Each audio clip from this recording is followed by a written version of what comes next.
What's up there, good people of the world? It's the Big Heavy, and I'm back with the full-scale walkthrough of the EcoFlow Delta 2.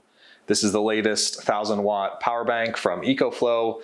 Frankly, it's a company that I think is doing some really interesting things in this space, and the Delta 2 is a great example of some of that thinking, incorporating some of the latest features, and I think focusing on usability and how people would actually want to use one of these things in the field, which I think is pretty cool. And we'll go into some depth on all the features of this unit. I've got the magical Lazy Susan out, so we're gonna take this thing for a spin, quite literally, talk about every single panel of this device, talk about the features, the inputs, the outputs. And if you haven't seen my reviews before, I focus on usability. I focus on, is this thing practical? Is it something that's gonna make sense, whether you're taking this out camping or whether you have this for an emergency power outage type of scenario. I'm not going to focus or get into major depth on, does the promised wattage match exactly what EcoFlow's specs are. I'm more on the practical side of things. At this stage, if you saw my unboxing video, which I'll link to up flying around my head somewhere, unfortunately I was a little bit under the weather, so it wasn't my finest work, but did give you a quick overview. We're going to really get down and dirty and, again, go through every single aspect of this device, talk about what kind of user it might benefit, and ultimately I've got a camping trip scheduled in a couple weeks, so I'm going to take it out, see how it works in the field, see how it functions in my normal camping setup, which is bringing a 12-volt refrigerator with me, charging some phones, charging some tablets. Maybe we'll get the drone out if I'm not somewhere where I'm not allowed to fly it and attempt to charge the drone and all that sort of thing. So today we're focusing on features, on who this is designed for, and I'm going to do a couple comparisons at the end as well. One which I think is fairly obvious and will make a lot of sense, one of which is not so obvious, and maybe that'll cause some exploding heads down in the comments. Sometimes I try and do unconventional comparisons that make sense to me and maybe don't make sense to others, but I'll try and explain why I think it's a good comparison and why it's something that's worth thinking about. So let's get into it. So this is a 1,000-watt power bank unit. This is kind of the size I would consider the typical, weekend camping size / keeping things running in my house if the power goes out for a couple or 3 days. I think 1,000 watts is a nice size for those two applications. It's small enough that you can transport relatively easy. It's not some giant whole house battery backup like the EcoFlow Delta Pro. It's not something that's only going to last you for a dozen phone charges and not be able to run something like a refrigerator or some kind of AC appliance in a pinch. So it's a nice size, and I think it's also at a reasonable price point. These generally come in around $1,000. One thing I will mention for all the power bank manufacturers is they seem to offer sales that are fairly significant on a regular basis. So if you're interested in the EcoFlow, if you're interested in a Jackery, a Bluetti, a Goal Zero, whatever you're looking at, unless you need it right away and you've got, a hurricane kind of brewing off the coast, I would recommend waiting, and you'll probably be able to find a 20% discount at some point. This unit is relatively new, so we may or may not see any price breaks in the near future. And before we get into it, I think EcoFlow is really the company to watch in this portable power bank / solar generator type space right now. They're doing some interesting things. I think they really put a lot of thought into their product design, and they've got some pretty interesting accessories. I reviewed the Extreme adapter, which works with their larger power bank and allows you to charge it from an EV charger. They've got a gas power generator that'll plug into this device, the Delta 2, as well as some of their other devices that I'm working on reviewing soon. And they just seem to be pretty thoughtful with how they're approaching things. So I was really excited to get this unit and walk you through it. So let's start with kind of the overall physics of the unit. So it's in this, I would call it a kettlebell style format or, basket full of bricks type format. We've got these two handles on either end. They're molded plastic. They don't fold, they don't do anything, but fairly easy to carry like this. And, obviously you could do it pretty well for arm day or for squat day if you're into that sort of thing. The one thing I will say, it's not as easy to carry with one hand. So it's certainly one-handable. It's about 30 pounds. I'm going to put the exact weight down below. I'm also going to, in my comparisons, put the exact weight on the screen. I didn't look it up because I didn't want to bias myself, and I'm going to give you my impressions of whether this feels and kind of handles lighter or heavier than the other unit I'm going to compare it to. What I do like about this format is I think it'd be good for loading in a vehicle. If you're putting this in the back of your pickup truck, it's relatively easy to kind of slide it in once you get it to where you want it. I think it's easier to reach in. If I was kind of coming at this from afar, reach in and grab this handle, pull it in, pull it out, move it around, versus something like the Jackery that's got a handle on top and is kind of in the gigantic lunchbox format, it's a little harder to grab that thing and kind of pull it and move it left and right. Overall, the build quality seems pretty high. There's no creaks, there's no loose panels. The plastic seems pretty fit and solid. One thing that was interesting to me on the Delta Max, there was almost this marbled look to the plastic on top, and people must have complained because there was a giant sticker on the unit I received that said, this is some eco-friendly plastic and it's going to look a little funky, and that's not a defect, that's kind of by design. This one, the plastic's, more consistent gray color. It's more of your generic plastic, and they don't have that sticker on there. So I don't know if they've mastered that ecologically friendly process and done a little better job with this one, or if they've just abandoned that and gone to more traditional plastics. I like that there's not any obvious screws or fasteners on this thing. Overall, it's pretty clean. It's this kind of subdued gray and black look versus something like Jackery or some of the other power banks where it's that bright orange. The negative to that could be, my sort of most feared scenarios if I'm traveling or something and the power goes out and I need to call the family and tell them where the power banks are. Fear number one is, can I actually remember where I put them? And fear number two, if this is, in one of my closets with other electronic gear, this looks like a nice high quality piece of electronic gear, which from one perspective is a great thing. From another perspective, if you can say to somebody, hey, go and grab the goofy looking bright orange thing that's in the closet, that might be a little easier to find. So, not really a benefit or a drawback, but something to think about depending on your usage.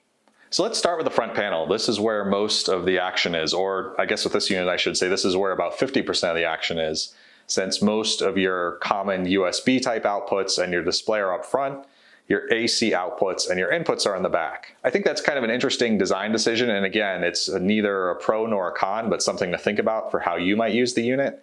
When you think about something like the Jackery, on most of the Jackery units, everything is on front. You've got your AC outputs, your DC outputs, your display, as well as your inputs all in that front panel. So if you're using the unit, you kind of plug everything in and out of the front. The benefit of that is everything's kind of in one place. The drawback is it's a little less logical. Having your inputs and outputs mixed together doesn't make as much sense mentally, and it also makes the panel a little less clean. If you have 5 or 6 different wires hanging out of the front of that thing, it's maybe a little more annoying than, in this case, I maybe am plugging my phones or kind of my temporary devices that use USB in the front, and I've got my power cord, my AC cords that are maybe going to a fridge or a coffee maker or a hot plate in the back, and keeps things a little cleaner. So again, neither a pro nor a con, something to be aware of. In EcoFlow's larger units, they do seem to combine more on the front, but on this particular unit, since it is that smaller kind of kettlebell type of format, you have primarily your display and your USB style outputs. In terms of the USB that you have, you've got 2 regular old USB A's, you've got 2 USB A's with fast charging capability. Those are those USB plugs with the blue, and if you're not down with USB, USB A is your typical, old-fashioned kind of square USB plug that's been around for the last 20 years or so. One thing I'm really excited about is you also have 2 USB-C ports, which most of these banks are going to too, but they're both 100-watt outputs. That's nice because if you're charging a laptop, if you're charging a newer MacBook, this will give it full power and maximal charge. I kind of love USB-C. It's this one cable to rule them all type deal where you can get rid of some of your proprietary power adapters, and if your device supports USB-C, whether it's a phone, whether it's a laptop, whether it's a drone, I think an increasing number of devices are going to USB-C. You can have one cable, plug that in here, and be able to charge everything from, I can charge one of my small video lights, this little purple guy up here with USB-C, and I can charge my full-size 14-inch MacBook Pro, and the USB-C technology figures out what kind of wattage it can handle, worries about all the nuanced stuff you used to have to worry about before, and it prevents you from having to have some goofy proprietary adapter that you have to spend $60 on and potentially lose.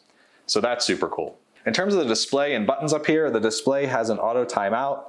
One thing I really like about that is you can configure it in the app, and we'll talk about the app a little later in this video. But a lot of the other devices have a display that's either on all the time or has a timeout that invariably doesn't work with whatever you're looking for. In my case, the display will time out while you're trying to shoot a video and show people what's actually on there. But you can configure the display timeout on this device through the app, which I think is very nice. The display is essentially a shrunken down version of some of their other displays. I really like it. It's easy to see at night. easy to see in the day and in bright sunlight. It kind of gives you all the key information you need. You know, there's a visual sort of fuel gauge, how much battery capacity you have left. You have a nice estimate of the runtime that the unit has based on what you're currently doing with the device. So as you plug more things in, that runtime is going to go down, obviously. If you plug the thing into a charger, it will switch over to showing you how long it's going to take for the device to charge. And as a little aside, speaking of charging, what's nice about this new Delta 2 unit versus the older Delta, aside from the upgraded ports and some other features that we'll talk about, is this unit promises to be able to charge from 0 to 80% in 50 minutes.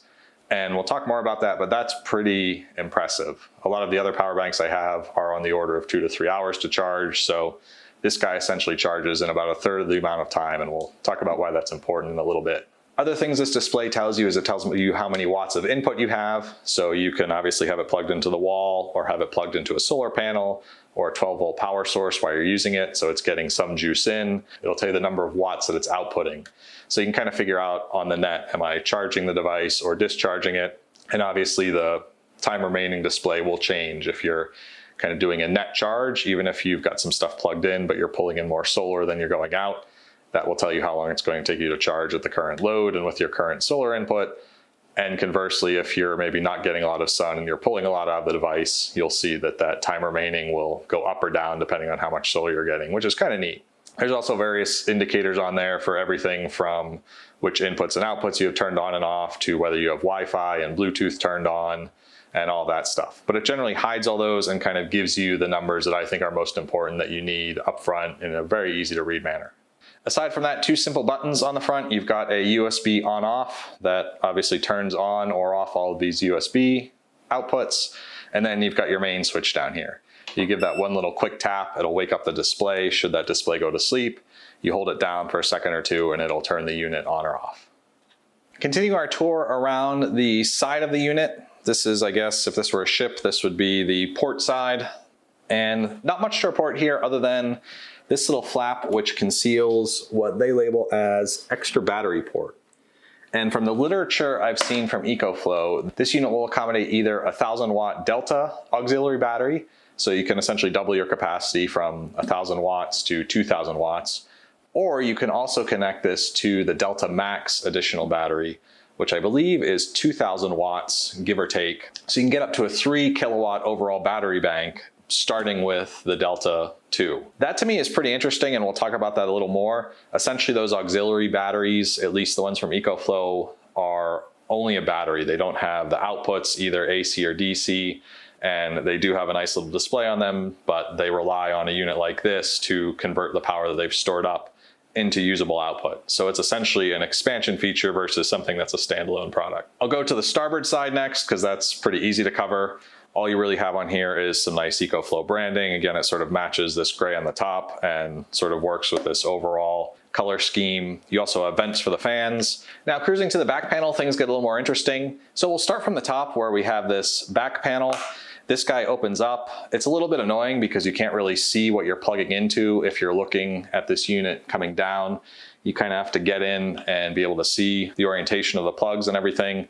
It does have silk screened onto this, how the plugs are oriented, but it's a little hard to get in there.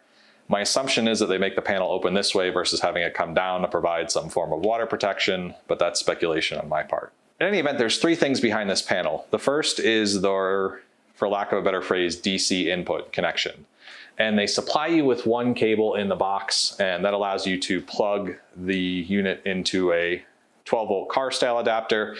It does use this orange terminator, which I believe is a standard connector. I don't think this is something that EcoFlow hooked up. This is the same type of connector that you need to connect to a solar panel, and you would use this same plug. They don't give you one in the box, which is a little bit disappointing, but if you buy one of their solar panels, they do include one of these cables with MC4 connections on the end. If you already had solar panels or you're planning on building your own, you would need to source one of these cables and either put MC4 terminators on the end, or I guess you could use this and build a little adapter from the cigarette plug to MC4, although you may run into some problems with current loss or heating up or something because the car adapter obviously is not designed potentially for the higher voltages you'd be seeing with solar. In terms of the AC charging, that's where things get exciting. Not only do you get that faster speed, again, this is rated to go from 0% indicated on the battery to 80% in 50 minutes. I'll test that claim in the future. I just haven't been able to run this battery down all the way yet. But what's exciting to me is this uses a standard computer style cable. So you probably have a half dozen of these cords lying around your house. You know, it's that regular old plug that you might use for an amplifier, a monitor, a desktop, one side of your power bricks. It's a fairly generic cable. And why I'm so excited about that is there's no power brick. All the power conversion is done inside the unit. And that's exciting to me, number one, because you don't have to carry around some goofy power brick thing that you potentially lose or misplace when you need it most. But also if you're out in the field, those things tend to get broken. You know, they've got a regular AC cord on one side, and then they've got their little proprietary connector on the other side. So there's kind of two cords that can get tangled, that can get kinked, that could get accidentally cut, either from rubbing against something when it's packed in your vehicle, to being rolled over with a chair or stepped on or just otherwise damaged. And if you damage one of these cords, you can probably pick one up at just about any office supply store in the world. If you damage one of those proprietary power bricks, you might, in the best case, be waiting a couple or 3 days to get something FedExed out to you. So to me, that's a huge asset, not to have a power brick and to just have a generic power cord. It also obviously saves on weight to some extent. You know, that power conversion technology is built into the unit, whereas some of the other guys will take that and put that in a brick that might weigh half a pound or so. The only other thing behind this mysterious panel is there is an overload protection reset button. I haven't managed to blow this out yet. I haven't really gotten down and dirty with testing it with saws or coffee makers or hot plates or any of those high wattage appliances. But presumably if you do lock it up and go over current, you can go back here and hit this little button and reset everything and be back in business. In terms of outputs that you have on the back, this top section is kind of your AC outputs. This is sort of interesting. There's 6 AC outputs. 2 of them are 20 amp grounded AC plugs. You can see these are these big rectangular guys. They're a little bit unconventional versus what you'd usually find in a residence in the US, in that they are those 20 amp plugs. So you'll see this little kind of notch in the corner. If you had a 20 amp floor cleaner or something, theoretically you could plug that in. I'm not sure if you would blow the inverter or not, but you could actually plug it into this guy. I have seen some of these smaller units where they don't have grounded plugs, which would be a problem. Grounded, for those unfamiliar with that, is a plug like this, where you have your 2 prongs, and then this prong over here actually carries a ground wire. You don't have to worry about what that means electrically, other than the fact that if you have a plug like this, you can plug 2 of those guys into the outlets back here. If you have any more of those, you need some sort of adapter, which I don't recommend because then you lose that ground functionality. The 4 outlets on here that don't have a ground plug would work fine for your run-of-the-mill laptop adapters, for your little chargers, or anything that doesn't have this 3rd prong on the plug. You've got one switch back here that'll turn on your AC. Generally, you want to leave that off if you're not using AC, because that will power up the inverter. One nice thing, I did hit the switch on here. I didn't hear the fan spin up. Usually on most other units from most other brands, including the EcoFlow Delta Max, when you do kick on that AC, you'll hear the fan spin up for a second as it gets those inverters turned on. This unit seems smart enough to know I don't have any load in there and no reason to get the fans all spun up. My hope is that that means it'll be a little more efficient with using its battery. I did have one somewhat unpleasant surprise with the Bluetti, in that it seems to consume a lot of power just existing over the course of a multi-day camping trip. So we'll see how this guy does once we get him in the field. Below that AC on-off button, you have a 12-volt output. This is your typical car, cigarette lighter style plug, this type of plug. I would use that for something like my 12-volt IceCo cooler that I take on car camping trips. You could use that if you have some sort of esoteric power adapter where you only have one of these guys feeding to whatever connection you need. But typically I would use this for a refrigerator or cooler type deal. And then you also have these 2 3-amp connectors, and they do give you one cable in the box. It's this sort of generic plug. And as far as I can tell in my research, the intent here is you can build your own adapters that would allow you to plug in things like radio chargers, or adapters for DC-based electronics, maybe some scanners or older laptops that don't need too much juice but have one of these sort of barrel connectors. You would need to be careful that you make sure you build an adapter that works correctly. This is sort of generic, and some of those adapters will reverse the voltage, or they'll have different style pins or prongs in the middle. It's kind of a neat idea. I believe Bluetti does this on some of their power banks as well. And I keep meaning to build myself an adapter for some of my 2-way radio equipment, but haven't gotten around to it yet, and generally end up just using the AC plugs. The reason you might want to go to something like this is it's going to be more efficient. If you're putting an AC power brick in here, you're ultimately going from DC in the battery to AC in the inverter, back to DC in the power brick to charge up your battery and your radio or whatever appliance you're charging. And that loses a little bit of electricity on each stage of that conversion process and ultimately will drain your battery faster. Finally, down at the bottom, you have another switch to turn this 12-volt section on or off. So you essentially have three groupings of power outlets. You have your USB on the front, which has an on-off switch. That includes both your 4 USB-As as well as your 2 USB-Cs. Those can't be switched independently. It's kind of all on or all off. You have another switch in the back for your 6 AC outlets that presumably kicks in the inverter. So you may have a little bit of current loss just keeping that inverter running. And then finally, you have this 12-volt on-off switch, which is going to turn on power to your car cigarette lighter style output, as well as these 2 3-amp outputs. Personally, I would have liked to have seen EcoFlow include one of these, but with MC4 connectors for people that already have solar panels from a different company. And if this was a cost thing, I would imagine everyone has a couple or 3 of these power cords. Maybe drop this and give folks a solar connector, although presumably that would cause some consternation for people that, were out in the field or something and were expecting a power connector and couldn't charge their unit. So that's kind of my only complaint on the accessories. I think they really should have included that solar connector in there. So overall, in terms of form factor and kind of how the unit's put together, I think it's really nicely made. It's actually a little bit of a smaller unit than I thought it would be when I took it out of the box, although that may have been because I've been staring at my EcoFlow Delta Max, which is this huge 100-pound beast that you wheel around like a suitcase. I think it's comparable to some of the other 1,000-watt power banks out there. I really like the feature set. I think having 4 USB plugs is great. Other units will have 2 or 3. I think 4 is the right number. Having the additional 2 USB-C is fantastic. If the power was out for an afternoon and you were working from home with a spouse or friend or a kid who was trying to get their schoolwork done, you could have 2 laptops charging off this thing at any given time. Even if you had a family of 6 or 7 people that all had their own computers, you could be charging 2 off the USB-C. You could get 4 or 5 power bricks back here. Worst case, you could put a little power strip in one of the grounded outlets and run all your laptop power adapters from there. You might be starting to get close to the limits of this device's inverter, although it does have what EcoFlow calls X-Boost technology that allows it to supply a bit of a higher peak AC load if you're putting a high enough demand on it. In terms of the battery technology, because I know people are always interested in that, this device does have the new lithium iron phosphate technology. You'll see that sometimes described as what looks like LiFePO or LFE. There's a bunch of different acronyms for it. But essentially the reason that's interesting and important to a consumer is it gives you more charge and discharge cycles. So something using traditional lithium ion technology, like the Jackery 1000 I'm about to bring up here and do a quick comparison to, that unit after about 500 charge and discharge cycles is rated to lose about 20% of its capacity. So if you bought a 1,000-hour power bank, you charged it and discharged it fully about 500 times, it would ultimately turn into about an 800-watt power bank.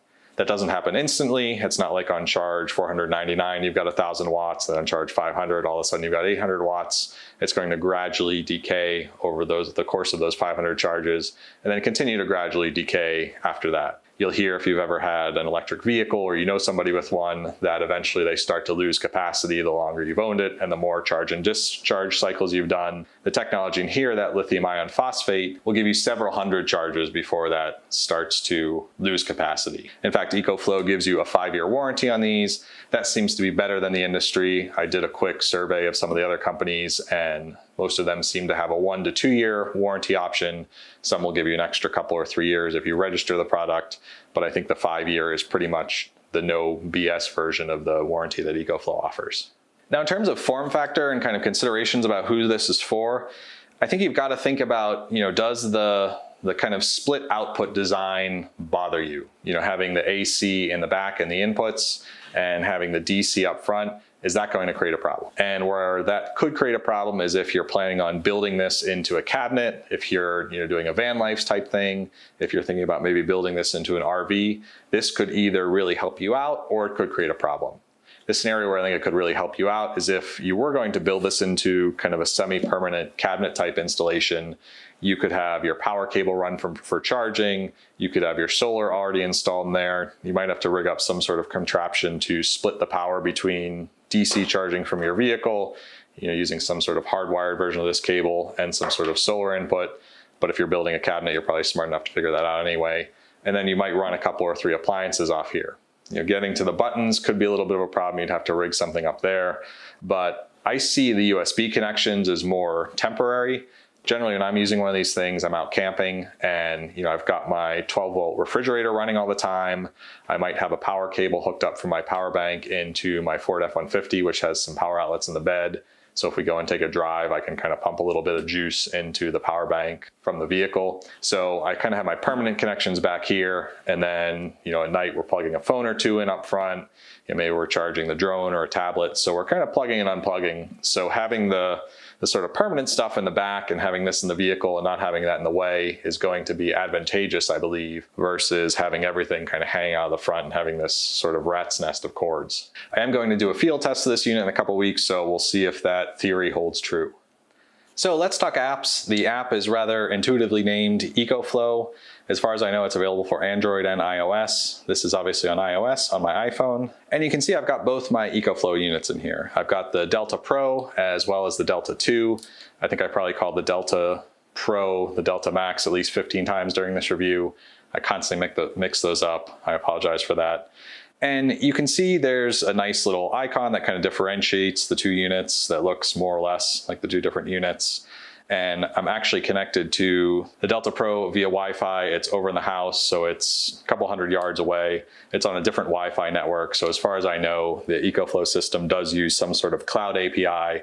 So you don't have to be connected to the same wireless network. You don't have to be in close proximity to the units. As long as they're turned on, you can connect to them. So let's jump into Little Dude and I'll show you some of the features that you get here. So it gives you the name of the device. You can change that to whatever suits your fancy. You get sort of a Tesla style battery meter here that shows you your percentage of battery left. It also gives you your available time left.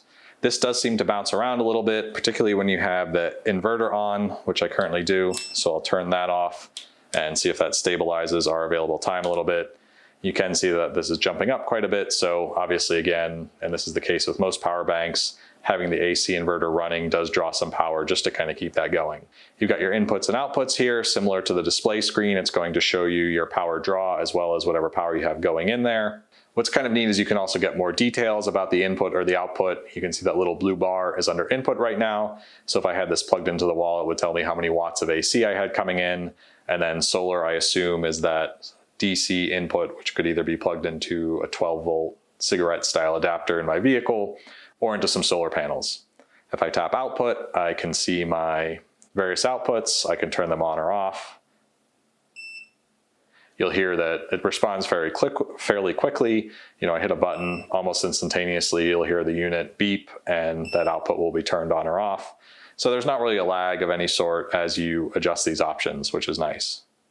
By tapping on the time remaining, you get some more details, basically a little nicer battery graph, and then the temperature of the unit.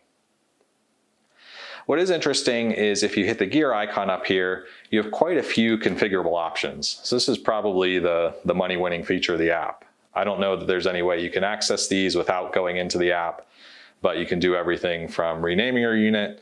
You can turn the beeps on or off, which is kind of nice if you were at a quiet campground and didn't want that thing beeping at you. You can also limit your AC charging speed. The reason you might want to do that is if you're plugging this unit in and it's kind of going with that full turbo mode to charge it up and you're blowing breakers, you could turn this down to say, 600-700 watts, and then you're less likely to blow a breaker if you're plugging in a circuit that multiple devices are connected to. I do like that they've capped the max at 1200 watts. That's a little less than 12 amps in the US, so that should prevent you from blowing out most typical household circuits, which are generally going to be 15 or 20 amps. You can also do something similar for your car input, so you can make sure that you're not putting too much strain on your vehicle's alternator or making sure that you're not heating up the cigarette connector too much.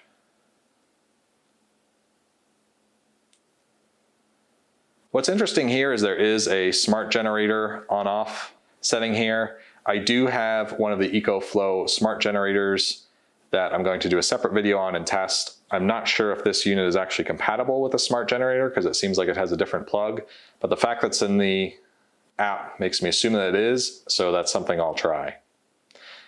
In the output section, this X boost is essentially the ability to run the inverter for a little bit longer at a little bit of a higher wattage without tripping your circuit breaker in the back. And you can also change your AC frequency. I wouldn't mess with that if you're in the US. Generally most devices assume 60 hertz, and you may or may not break something that you paid a lot of money for if you do change that. Charge discharge level, you can set how and when you want the unit to shut off.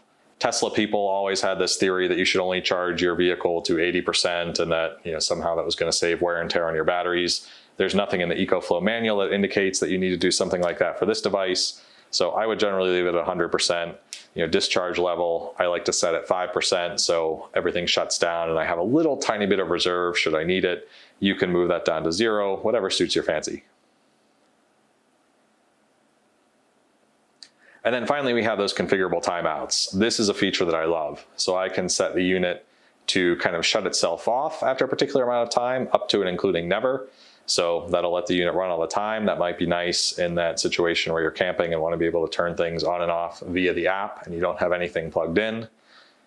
And you can also set that screen timeout.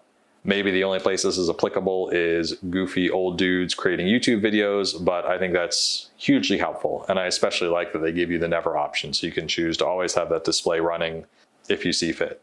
And then finally, you can set timeouts for the individual outputs. So the AC, if you don't have anything plugged in, it's going to shut down that inverter and conserve your power. Something like the AC, since that inverter does burn some juice just existing, I might put that at 2 hours. And then DC doesn't seem to burn as much juice if you just kind of leave it running, so 12 hours seems fine to me. You can also use the app to update the firmware. As far as I can tell, there isn't any new firmware available yet for the Delta 2. I did do a firmware update to the Delta Pro. Everything went fairly seamlessly, so that functionality does seem to work fairly well in the app. What was really interesting to me is that the display is quite different for the Delta 2 versus the Delta Pro, and I'm not going to go as extensively through the Delta Pro. What is kind of interesting to me is that the functionality and at least the display format is very different between the Delta 2 and the Delta Pro. I'm not going to give you a full walkthrough of the Delta Pro app, but you can see this is a pretty clean, simplified, I would say almost Tesla-like app experience. And I've never owned a Tesla, but based on some of the screenshots I've seen, this little battery graph seems like almost a direct lift from them. And if I go into the Pro, it looks very different. There's sort of this representation of the unit. I've got, this sort of battery or this sort of tank of energy kind of format. I've got my temperature right up there. I've got some charts and graphs so I can see how much AC I've been drawing. And obviously I have several additional inputs and outputs. Configuration options, again, the screen looks completely different. It's kind of appears to be a little bit of a different font and a little different color scheme. So sort of interesting that they decided to make that choice on having these units function a little bit differently in the app. Another nice thing I'll mention that is a capability within the app is I can go down and I have both a help center and I have specifications. Specs are nice, and again, maybe this is just something on YouTube. I can see my serial number, I can see my battery capacity, weight, dimensions, output, so all the things you would generally have to look up when doing a review like this, it's all in here. I do like that the inverter has an 1800 watt claimed output. The surge is up to 2700 watts. We'll make some coffee and we'll try and bring out the saws and see if that holds true. And I can also see any information about an extra battery if I have one connected. All right, so let's do a couple of comparisons. First one is relatively obvious, and that's the Jackery 1000. So both of these are about 1000 watt battery banks. The reason I say about is I think the EcoFlow is 1024 watts. I think the Jackery is somewhere a little bit over 1000 as well. But theoretically, they're similar size power banks. They have vaguely similar outputs, and they're both from fairly reputable companies. There's probably a half dozen Jackery knockoffs. You could argue Jackery was sort of the original knockoff of Goal Zero. But I think these are two companies that if you're in the market for a 1000 watt power bank, they would come up in your searches and in your consideration set. So first off, the one comparison you can't see is these are two different battery technologies. So Jackery uses that older lithium ion technology that I mentioned before. It's essentially based on 18650 battery cells, which look like giant AA batteries. And there's a whole stack of them inside here that are all wired together. This is the same technology that Tesla's use in its battery banks in its cars. It's the technology most other EV manufacturers have used. So it's been around the block for a little while. And this unit is probably a couple or 3 years old at this point. So in terms of technology, it's maybe getting a little long in the tooth, which on one hand, you're getting older battery technology, you're not getting as many outputs, maybe it's not as nice as EcoFlow, but you may be able to find a better deal on something like this on sale versus something that's brand new and is probably going at approximately full retail price. Now the negative, again, just to repeat myself a little bit of that battery technology, is after about 500 charges, you're gonna lose 20% of your capacity. So this 1,000-watt battery bank that you paid for is a 1,000-watt battery bank. After those 500 charges is going to turn into an 800-watt-ish power bank. Another 500 cycles, you're going to lose another 20%. So now your 1,000-watt power bank, which then became an 800-watt power bank, is now going to be a 640-watt power bank, if my math is correct. And it'll continue to decay along those lines. Now, that may sound terrible and awful and cause a lot of consternation, but how many times are you going to charge and discharge your power bank over the course of its life cycle? That 500 cycles would mean fully charging and fully discharging this once a day. That's a little bit over a year. So that's one consideration on the new technology versus the old technology. Frankly, I think a lot of people get ultra focused and excited on the lithium iron phosphate, but you've got to ask yourself if that benefit is enough to justify the increased cost of those power banks. Now, physically with these two units, the Jackery is kind of this, what I've called the big lunchbox style. I think the big lunchbox is easier to carry around. You can kind of carry it like a briefcase, and I'm in this sort of awkward corner, but you can just kind of let your arm hang down relatively naturally, fairly easy to carry a long distance. You can one-hand the Delta 2. You just sort of let it hang down like this. Not as easy to carry because, as you can see, my wrist has to be sort of turned forward or turn backward at this kind of suitcase pulling angle, which doesn't feel wildly comfortable. Of course, I think it was designed to carry like a basket of heavy bricks. You can kind of let your arms hang down slack, and it's pretty easy to carry like this. Although then you're using both your hands versus the Jackery, you could one-hand it, assuming you've got the strength for that. In terms of felt weight, I'll put the weights on the screen. Let's see. I'm gonna say they feel almost exactly the same. I'm gonna say the EcoFlow feels like it's maybe 5% heavier, maybe a little less than that. And again, I intentionally didn't read the weight specs because I wanted to give you impressions versus kind of facts. Sometimes things will feel lighter or heavier than they are in reality, so we'll see how close I was after putting in the specs and editing. Other big differences with something like the Jackery, the Jackery has all its inputs and outputs up front. You've got your input section kind of over here. Hopefully I'm pointing to the right spot. You've got your display, you've got some outputs over here. They've kind of grouped all your DC stuff together. You've obviously got less outputs on the Jackery. You've got 2 standard USB, 1 USB-C that I believe is either 30 or 60 watts. You've got a 12-volt car style output that again you'd use for something like a fridge, and then you've got 3 grounded AC outlets versus having all your USB up front and then having your inputs and some of your AC and those more esoteric DC inputs on the back. I'll give you a little tour around each side so you can kind of make some size comparisons for yourself. This is the front panel. Obviously the EcoFlow is a little taller than the Jackery, even including this handle. I think in the newer Jackeries they have a Pro version that has a handle that folds in, so it makes it a little more like a box. This guy, I think the design's a little more sensible, although you also have a little bit of wasted space since these handles kind of protrude. Moving to the sides, not much to report here. The Jackery does have this little flashlight on here. I think it's kind of a good idea theoretically, although I've never actually had an occasion to use it. My one idea is that if you lost power and you need to go get this thing, you could turn that on, kind of have it as a little path light. Although at this point, everyone has a phone with a light on it. Even my running watch has a little LED light on it. So maybe that's useful, maybe it's not.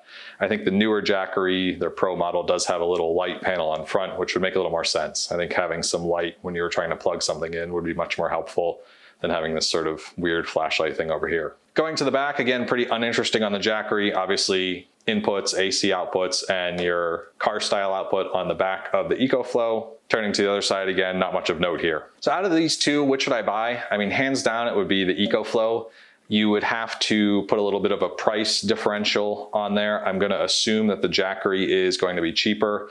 I'll put current buy links down below so you can check the pricing for yourself. And again, these are constantly going on sale and they're constantly having weird promotions. So I would watch, I would never pay whatever the full retail is on either of these devices. Maybe the Delta 2, since it is new and probably isn't going to have as compelling a sale. But if it were me, if the Delta 2 was within, say, $200-300, I would probably choose it over the Jackery. First of all, you get double the AC output. I think that USB-C is a killer feature. If you haven't used USB-C, if you've got a laptop that was made in the last, call it 3 or 4 years, it probably has USB-C input and probably has the ability to charge from USB-C, so you can get rid of those goofy laptop adapters you leave everywhere. I've gotten to the point where pretty much every room that I work in or where I sleep has a USB-C cable where I can charge phones, laptops, iPads, whatever I need that has a USB-C cable, which is an increasing number of devices. So I think that is a killer feature. And I also think this ability to add an external battery pack is kind of the killer feature of the EcoFlow. And since we've introduced that, let's go to my next comparison, which is going to be a little bit odd. So when I got this unit, it actually arrived and I was keeping my EcoFlow Delta Max sort of where I keep my boxes of stuff that I need to review. And when I took this guy out, I was sort of comparing it size-wise and half jokingly started calling this guy little dude and that other one big dude, because it is a massive piece of equipment. It's 100 pounds, it rolls around like a suitcase. I'll put a link to the review I did if you haven't seen that already. You can see some comparison video right now of little dude sitting on top of big dude. And it's obviously a little bit funny. This guy is 1,000 watts versus 3.6 kilowatts, so 3,600 watts. So way higher capacity, has more AC outputs, has more DC outputs, has all sorts of buttons and connectivity and all sorts of cool stuff that you can do with the unit. But I actually think it's reasonable to compare this to the Delta Max, with the caveat that you're planning on hooking up an extra battery here. And what I like about that ability to hook up the extra battery is it almost gets you 2 power banks / solar generators for the price of one Delta Max. So the Delta Max is obviously expensive. To get those 3,600 watts, you've got to pay to play. But if I have one of these guys and I stack it on top a 2,000 watt Delta Max extra battery, now I have a 3,000 watt capacity. I don't have as many outputs. I don't have as much technology. The Max has all sorts of esoteric DC outputs that half of them I haven't even heard of. It has the ability to connect to smart panels in your home. It has the ability to connect to solar trackers and all this other cool stuff. But if you don't need that and you're looking for a power bank that you can take for the weekend camping, it's in this 1,000 watt sort of ideal weekend type format, but also want something that could keep your home running potentially for a little bit longer through a 5 or 6 day power outage, could power your fridge or something like that. You add that extra battery and all of a sudden you have the capacity nearly of the Delta Max. You should come in at a little bit of a lower cost, and I'll put current pricing down in the links as usual and flash it up on the screen. But you have a little more optionality. I would never really take the Delta Max on a camping trip unless I was going for like a month and living in the deep woods and absolutely had to have power. It's just too difficult to lug around a 100-pound unit. It's even a little difficult to kind of move it around the house. And when I was doing some testing, move it to where I could run a cord long enough to get the solar panels connected to it. Versus this guy, he would be easy to take on a camping trip. That 1,000 watts is kind of the sweet spot for a weekend or a long weekend, particularly if you're going to add a little solar, you're going to have the ability to plug it in once or twice. And with this unit's ability to fast charge, half an hour, you could get 50% of your battery back. And if you could hit that half an hour every couple or 3 days, you could stay out kind of indefinitely. That almost seems like the best of both worlds to me. So if you like EcoFlow, and if you were looking at something like the Delta Max and saying, hey, there's some appeal to that large capacity unit, but I'd also like something that I could take on the weekends or have for a short power outage, and maybe I don't want to spend as much as I might have to on a Delta Max, this could be a pretty interesting compromise when paired with one of those large additional battery packs. If you haven't subscribed to the channel, I'd encourage you to do so. I'd also encourage you to hit that little bell thing. I frankly have no idea what the hell that does. I frankly don't know why you should hit it, but everyone that's a cool guy or gal on YouTube and has a zillion subscribers tells people to hit the bell. So hit the bell. Maybe every time the bell rings, an angel gets its wings or something. I don't know. So that is my hopefully exhaustive walkthrough of the EcoFlow Delta 2. Hopefully this helped you with your buying decision, let you kind of see the unit end to end before you make a decision. And I realize these units are not cheap, so you're putting a fair amount of hard-earned cash in there.